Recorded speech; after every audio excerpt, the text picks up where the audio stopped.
Wolfpack, we are thrilled to bring back fullback dive appearance record holder, WEEI Boston Sports Radio's Patriot Insider, Ryan Hannable, back for a fifth time. Ryan, how's it going, brother? It's going pretty good. I'm just waiting for something to commemorate my fifth appearance. Like, what am I going to get? I thought by this point the bald one CJ had gotten you a t-shirt. Has he not sent you any merch? Nothing? Nothing. So he's the one to get on, not you. Oh yeah, you go rip that kid to shreds. Yeah, he's the merch factory over there at his house in his mom's basement, just churning out shirts over there. So you got to get on him. Yeah. Oh man, that's very disappointing to hear. Next Fibber Burger will be on me for sure. There we go. But we're thrilled to have you because the Patriots are always just a buzzy team, but especially this offseason, the offense has a lot of new pieces and a lot of old familiar faces are no longer there. And we'll just start right with it. Rob Gronkowski's gone. Chris Hogan, not as big of a departure, but also gone as well, opening a ton of targets. They entered the NFL draft with one of the most depleted pass-catching cores, but then go and select Nikhil Harry with the 32nd overall pick, marking the first time Belichick's ever done that in the first round. So what did the Patriots see? Why did Belichick go on a limb here and do something he's never done? And how do you see him being used as a rookie here? So I just think, when you look at the Patriots and the way that they draft, they always say that they don't draft for need and they always take the best player available. But I don't think that was the case this year. I think that they saw what their roster looked like, realized they needed to get some help with Tom Brady. They didn't get anybody in free agency that's going to make an impact. So that's why they went with Nikhil Harry at number 32 overall. Yeah, I'm not saying he's not a great player. I just don't know if he was really a first-round pick, but the Patriots thought where the draft was going to fall, what they've had picks coming up, and if they wanted to get him, that's when they needed to take him. I bet they had him ranked high, probably the highest on their board as a receiver, so why not take him there? He's a possession receiver, mostly known for his ability to go up and get the football. Very competitive, good hands, 6'2", going to line up on the outside. Probably not going to stretch the field like a Randy Moss type of guy, but will be able to make some plays on the outside with the comeback routes. Probably a bigger target in the red zone, like Tom Brady hasn't really had as much in recent years from the receiver position. Obviously, Rob Gronkowski, but not at the receiver position. So that's a plus too. And then we'll see what happens. I think they'll put more on his plate as time goes on, but. Right now he's going to be a guy that line up on the outside. I guess, one comparison, a guy that we've seen, Josh Gordon. I think that they looked at what he did last year, saw a guy like Nikhil Harry, similar body type, and maybe they look to him. Maybe they can replicate what Brady and Gordon had with Harry. And yeah, Brady and Gordon definitely had a solid rapport there. I love that you brought up the verticality in an offense that lives in the red zone and now is without Gronk.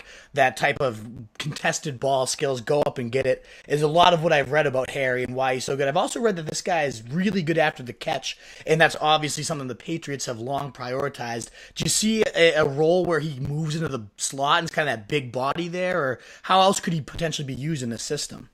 He can definitely make plays with the ball in his hand. So maybe they use him with this wide receiver screens where they dump it off to the receiver to the line of scrimmage. You can make a guy miss here or there. I don't know if he's going to be in the slot necessarily in year one, but who knows what happens down the road. I think right now they'll focus on him on the outside and getting that stuff down. And then maybe post Edelman, maybe slides inside. Maybe that's something to look out for. But I think right now he's got on the outside, possession receiver. But like you said, he can make some plays with the ball in his hands. So maybe those wide receiver screens could be going to him.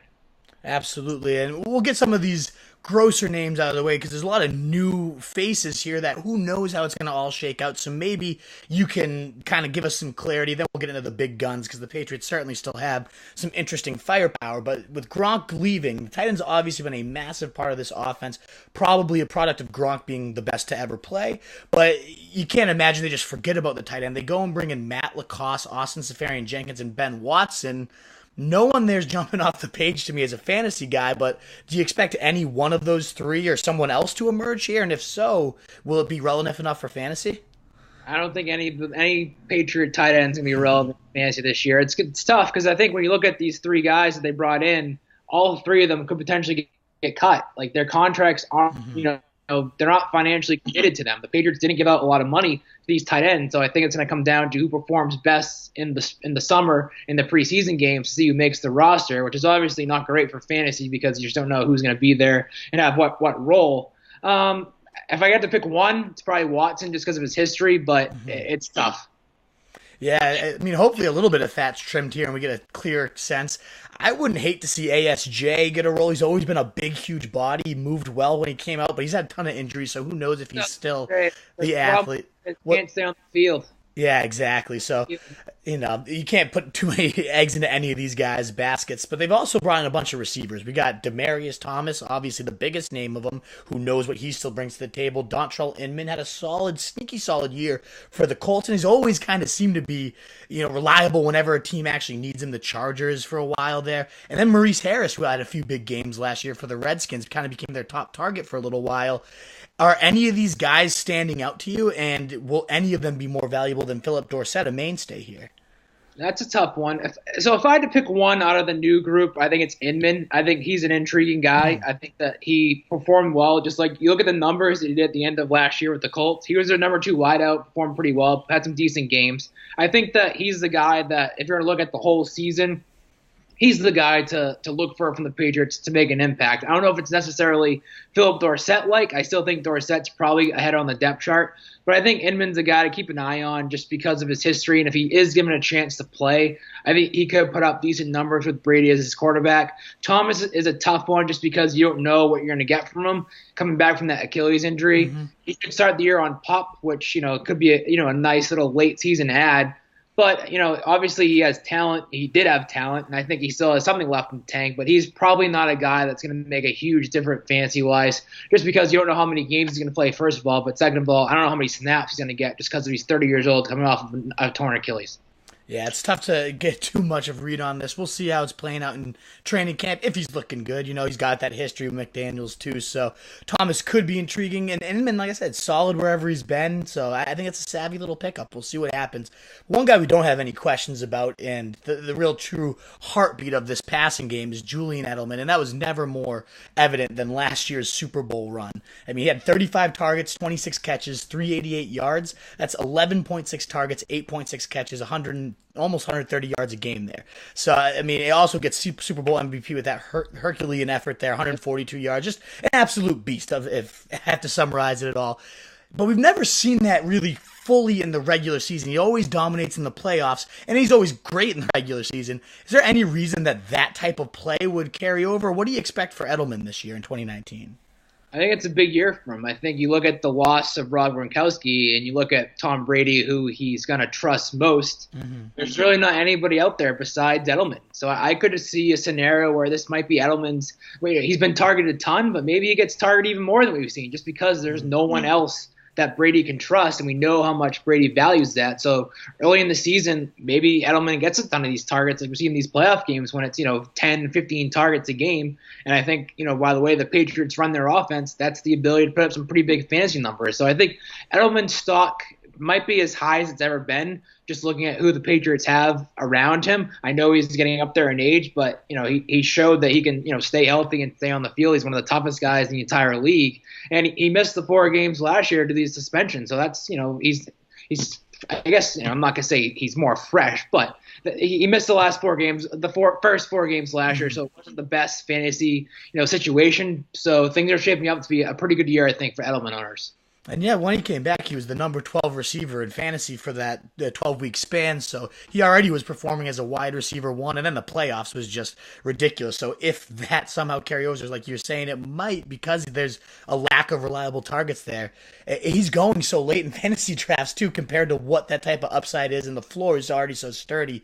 I love Edelman this year, so just hearing that from you, who usually brings my expectations down, I'm all in on Edelman. Alrighty, I love to hear that. And a guy I was ready to be all in on, another kind of playoff hero for the Patriots, was Sony Michel. Just a ridiculous 71 carries, 24 per game. We haven't seen that since Corey Dillon. 336 yards, 6 TDs over those 3 games. I mean, if you pace that out for 16, which would never happen, 378 carries, 1,792 yards, 32 TD pace. Of course, it's not going to happen, but just fun to say nonetheless. And how does he get rewarded? They go out and draft Damien Harris, an Alabama Alabama beast, a standout who outproduced, outcarried, outtouched Josh Jacobs for the much more heralded backfield mate that went as the first running back of this draft. So a very solid guy. We know Belichick and Saban are pretty well connected. So what do we have here? It's another one of those Patriots fuckfests at backfield, or is Sony, has he earned a kind of bell cow role? Why did they take Harris? What's going on? Can you give me any clarity here, Hannable?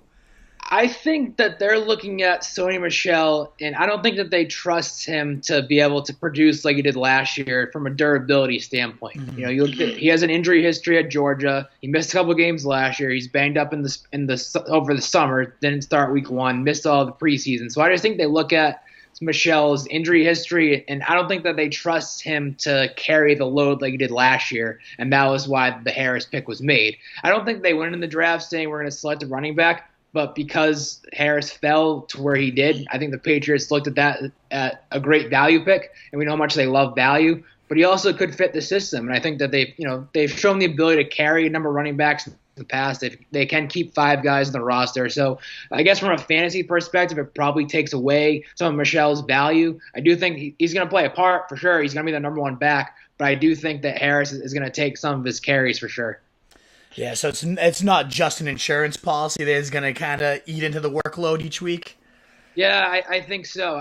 Honestly, I think that Harris has a bigger ceiling and a more chance to contribute more than Rex Burkhead does. I really do like Harris. So I think he's going to play a role in this Patriots offense, which is tough for fantasy owners because you just don't know what you're going to get in a given week. So it's going to add more questions than answers to the Patriots running back situation. Do you think it signals you mentioned Burkhead, is this going to signal the end of the Burkhead era, or is he still going to have a role because he's so good on special teams? What does this mean for Burke? He's a tough one because let's just say that Harris comes out over the summer and performs pretty well, and there is sort of a roster crunch, and you look at guys to potentially cut. Burkhead could potentially be that guy. I know Belichick loves him a lot. They share the same agent. Belichick loves Rex Burkhead. He loves those special teams guys. So that would be a tough, guy to move on from. But the other thing with Burkhead is he probably has more of an injury history than Michel does. He really can't get on the field at all. So I don't know. I guess if you're going to rank running backs, I think Burkhead's probably number 4 right now on the Patriots depth chart. Absolutely. In recent years in fantasy, just drafting the lowest price Patriots running back seems to work out well. I really do love this Harris style pick late in drafts. Sony's taken a pretty big hit for me. He's fallen. He's in my top 25 or so. Now he's in the more 50-ish range because we just don't know what the shenanigans are going to be. But Harris is a guy, he's getting no love in the fantasy community right now. And as you mentioned, the injury history with Michel, very real. Very likely Harris is going to have a couple 15, 20 carry games out there for the Patriots offense. So the other thing with Harris, I guess, is I think he could potentially be their goal line back. They looked at right? Last year, the Patriots really struggled in short yardage, and we saw. James Devlin was getting a lot of. He had some touches in the red zone last year with some touchdowns. So I think maybe the Harris could be that guy in short yardage, and that those value for touchdowns in the red zone. So maybe Harris could be a sneaky big play in fantasy.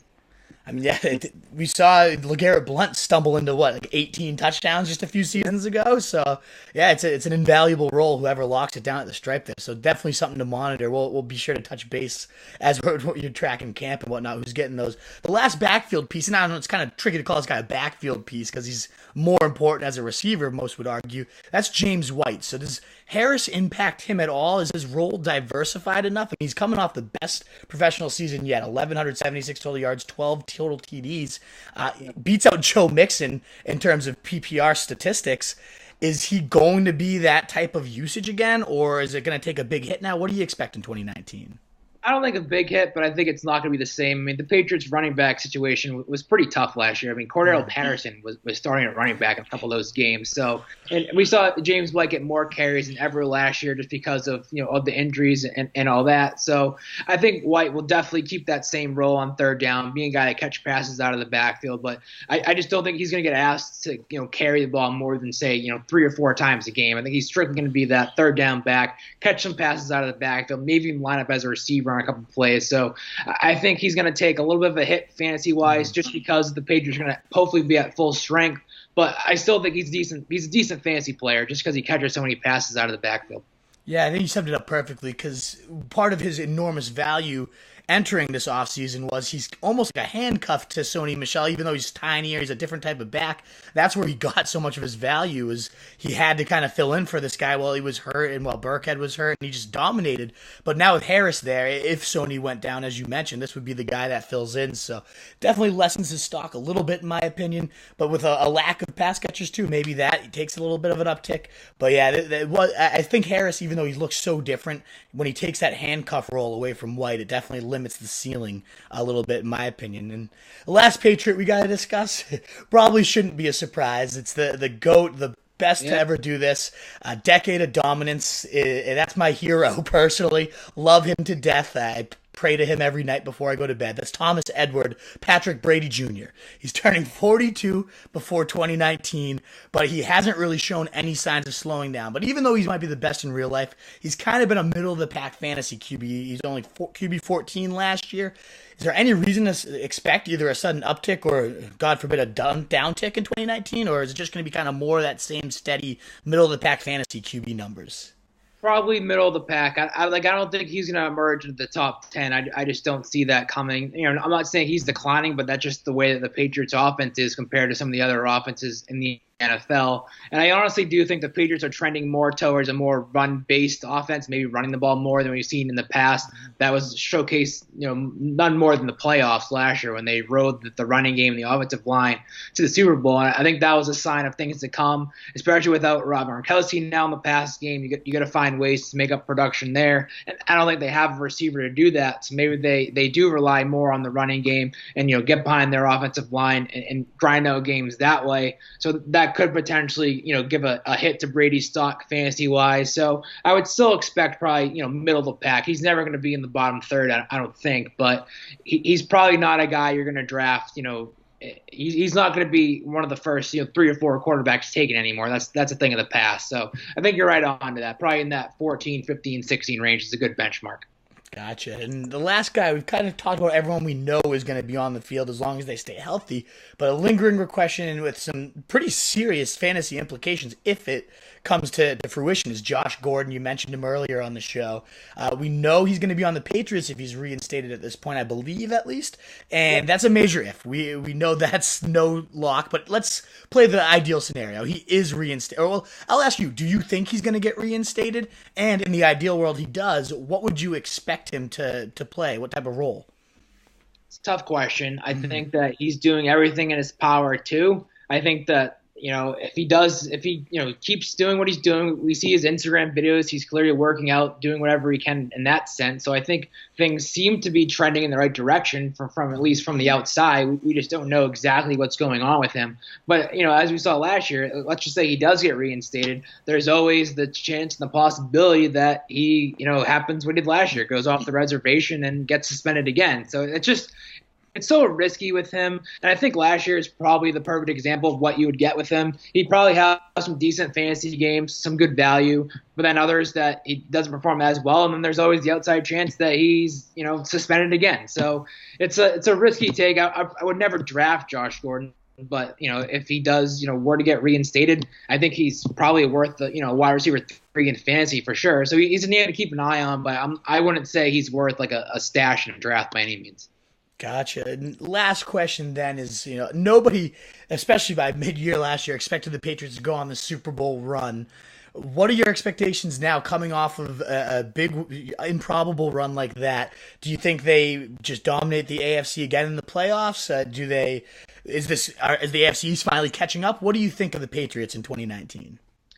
I don't think the AFC is catching up. I think honestly as a whole the AFC is getting worse. I think you look at the Patriots top competition in the AFC and the Chiefs, the Steelers, the Colts, for the most part those teams, especially the Steelers and Chiefs, they're getting worse. Mm-hmm. So I think and the Patriots they didn't necessarily make, I guess you can't say they made a jump this they didn't really get better this offseason because they did lose Rob Gronkowski, but I think they made some good under the radar moves. So I really don't see much of a drop off from the Patriots. So it really comes down to the rest of the AFC. And so I guess when you look at what the other teams did, I think they're in a good position to definitely win the AFC East again, and then see what happens in the playoffs. They'll probably be the number 1, number 2 seed again, and everybody knows their history, so it's hard to count them out. I think you can pretty much pencil them in for the AFC Championship game, and then see what happens from there. So I don't really see much changing this year with the Patriots. Who are they going to be meeting in that AFC Championship game? Is the Chiefs again or somebody else? I'm not big on the Chiefs. I think the Tyreek Hill thing he's probably not going to play again for them, so that's going to be tough. And then their defense took a hit this offseason, so I don't really see them playing much of a factor. I guess I like the Colts. I really like the way that Chris Ballard's doing things over there, and I could potentially see them, getting back to what we saw, 5-ish years ago, competing with the Patriots in the AFC title game. Awesome. Are you buying the Browns hype at all? No, I'm not. I think that they're going to probably compete in the AFC North, but I'm not. I can't see them making a huge run right now. I think they're 1, 2, or 3 years away from doing that. Definitely better than what they've been in the past. They'll ride that high. But I'm not in on the Browns going to the Super Bowl. I'm not there yet. Fair enough. All right. Well, as always, Hannable, great insight. Love having you on every single time. Thanks so much for taking the time and coming on for a record 5th time. We'll be sure the bald guy gets you your shirt and we'll buy you a burger next time we see you at Fibs. I'm ready for the merch. Looking out for the merch. Anytime. Always want to do this. We'll do it again when training camp when we have a better idea. 100%. Sounds great, my man. Thanks again. All right. See ya.